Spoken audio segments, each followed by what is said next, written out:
Everybody, this is Mega Ginge for the Ginger Transformer podcast. We're now going into episode 4 of my exploration of the UK Generation 1 comics. Last time we had second generation, which you may have guessed I wasn't all that impressed with. This one, however, this collected comic I liked. It's called Prey.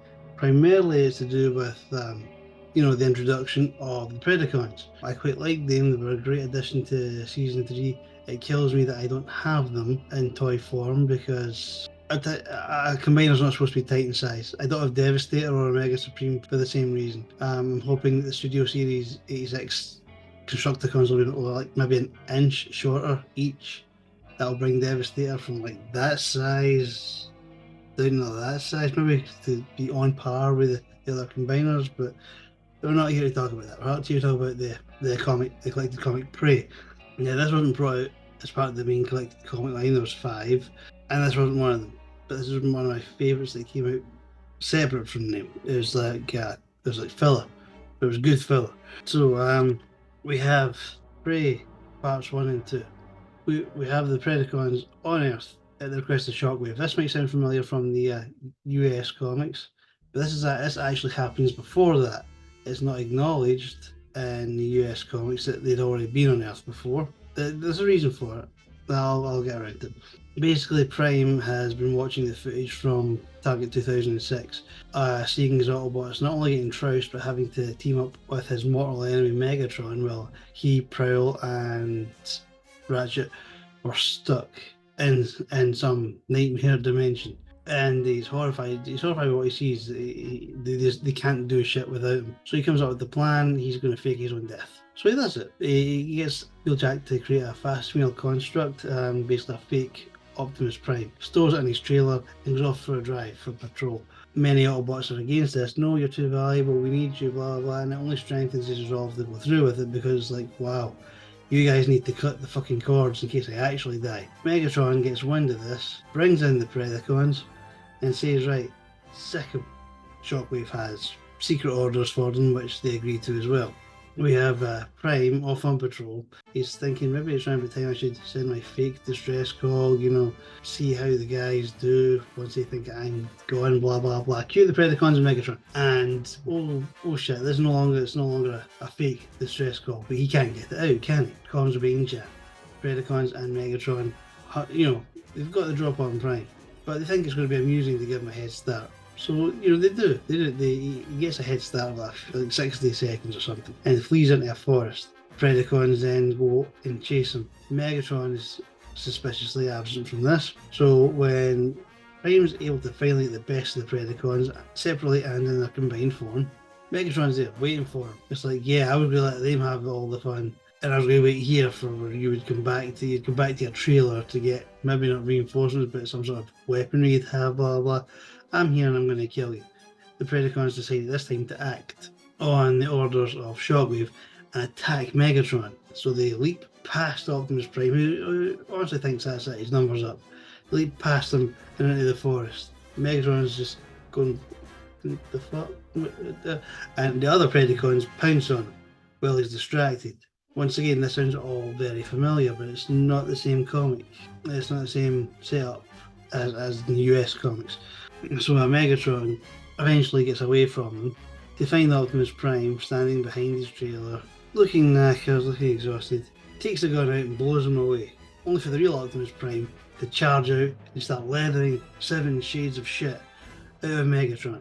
And the Megatron's once again confused. What did I just destroy? Why was he running about with another version of himself in his trailer? No time to worry about that. Fighting mad Optimus Prime, Megatron admits he can't beat him. So he summons a space bridge and Prime throws them both into the space bridge and boom, off it goes. Once again, this didn't happen in the US comics. The next few are one-shots. That's like one single comic. But ironically, they're all part of a series of events, which I find weird. They should have just named it all like one thing, did it part 1 through 4, but didn't. You've got Harder They Die one shot, episode 98. Prime and Megatron are both now on Cybertron. Prime's looking for the Autobots, finds Outback at the mercy of a Decepticon, saves his ass, only to get hunted by the Wreckers. Meanwhile, Megatron's made himself at home, and Lord Strax is home, actually. Now he's just a head in a jar, and he sent out false information to the Autobots, saying, yeah, there's an Optimus Prime lookalike on Cybertron. He's going to pretend to be Prime, but he's really a Decepticon traitor. You must inform them immediately. He's going to kill you, blah, blah, blah. So that's why the Wreckers are hunting him. And they catch him by the end of it. They knock him out, they've been strung up, and they're going to kill him. Under Fire is the next one shot, but once again, it's a continuation of the last one, basically. It's issue 99, and it's got Optimus. He is on the run from the Wreckers. While he's on the run, Ultra Magnus, still feeling guilty about what happened to Impactor because he wasn't back in time for Operation Volcano in Transformers TARC 2006. He's not seeing clearly, so he activates these Guardian robot things, the Centurions, who are basically no brain, all muscle will kill without thinking about it, and to help hunt him down. And Outback is wounded because of this. Fatally wounded. Poor guy doesn't get a break. Tensions have been rising with the Decepticons, the Cybertron-based Decepticons, between them and Megatron, because Megatron just walked in and he's like, I'm in charge. And Strax is like, no, you're not. I'm going to take your body. So, he does. He wants to take his body. And, you're head in a jar. You want the next best thing. You can't use your own raid anymore, so you take a new one. The best of the best.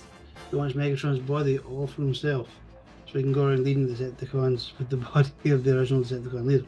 Can't remember if he does it in that one, but he does do it. The next issue is Distant Thunder. It basically is just a summary of what happened to Prime, Prowl, Ratchet, and eventually Shockwave, Thundercracker, and I think it's Frenzy, because they keep switching the colours in the comics, from the comics to the episodes to the comics. Could be Rumble or Frenzy, but basically they were all displaced to make room for Galvatron, Cyclones, and Scourge, Hot Rod, Cup, and Blur. And we see what happens to them. They're in this other reality where Prime eventually figures out it's a bit too close to where they just left for comfort.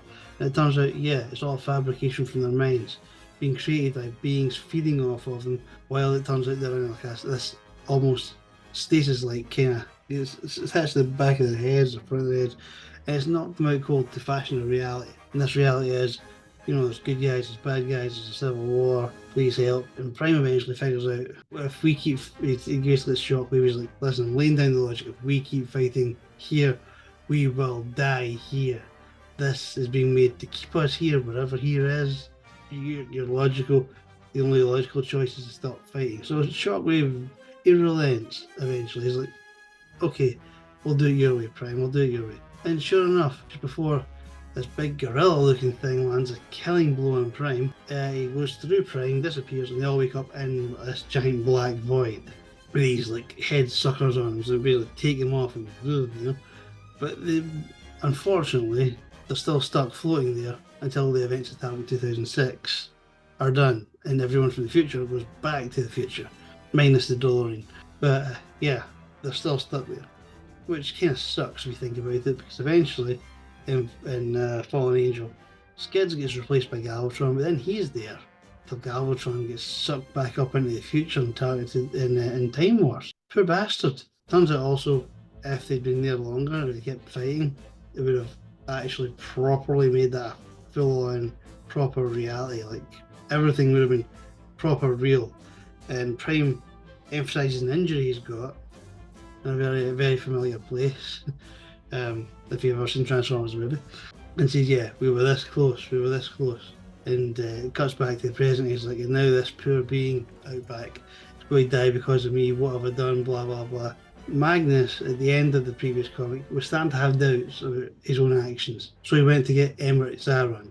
Just as the Wreckers turn up, find Prime with a dying Outback and go, right, we're going to kill your ass. Emerald Zaron walks in and goes, no, I would recognise that voice, I would recognise that speech, I would recognise the way he's talking, I would recognise it anywhere. Welcome home, old friend. Megatron's plan backfires, Prime is welcomed into the fold. And I'm pretty sure it's at the end of that one, Distant Thunder. Straxus makes his move and switches with Megatron, instantly crushing his old head. I mean, why take the risk? We then get issues 103, 104 Resurrection. We have Optimus Prime now leading the charge on Cybertron. Megatron is dead, the Autobots are making great headway for the first time in God knows how long because he's back. But yesterday he says, I have to go home. Has to be done. The Autobots there, especially poor Wheeljack, who now was probably sure that I'm actually probably really dead, with fucking poor Gil and Wheeljack for all this time. So he's like, I have to go home. So we're going to do a couple more raids. We're going to get out of here. We're going to finish Megatron off. They don't know that he's been taken over by Straxus. We're going to finish him off because that's my responsibility. Then I need to go. Which is weird because I need to go home back to Earth. Now Cybertron's your home, son. But yeah, so eventually the Decepticons are noticing that it's not so much Straxus is taking over. It's more like almost a fight for control, which is making Megatron Straxus quite what's going on? Yeah, where? What? Why? Ratbat, what do you want? He doesn't really seem to know what's going on, where's going on, nothing. So there's been complications with the mind transfer. Because let's face it, Megatron's very strong-willed. He's very strong, and so there was going to be problems. And Ratbat's telling him about so there's been attacks again. The Autobots are raiding their stuff. Straxus, what we're going to do? We're going to Megatron. Straxus is like, go away, don't worry. Wars like, sure. Anything else before I go, Megatron? And he goes, no, I said leave. And that's when Ratbat's going, well, let's bring the Predacons back from Earth. We might have a job for them, So the Predacons come back. Before anyone can do anything else, the Autobots attack. Prime and Magnus confront a confused Megatron, who's still wondering what the hell. And they start laying into him, start beating the crap out of him. It's like, good, because, Magnus is venting. This is a lot of rage he's had since 2006. Just laying into him. And then Megatron uses his very, very, very rarely used but awesome superpower of being able to connect to a black hole. So his eyes start going all black, he starts going, and he's going to kill us all. And as Ratbat says it himself, he's going to kill us all. He doesn't care. That's not Straxus, that's fucking Megatron. Get him off, activate the space bridge. And so he does. And all three, Optimus, Megatron, and Ultra Magnus, are whisked off the Earth quite explosively. Optimus' funeral, ironically, he shows up. He just appears from the exploded space bridge. Like, I like what you're doing. I like the whole theme here, but a bit premature. Ironically, the next comic in the series, it takes off from there, goes into the US one, is where he dies. After death, he dies in that. Zachary, what's his face, blows him to pieces with a press of a button and drives Megatron off his nut.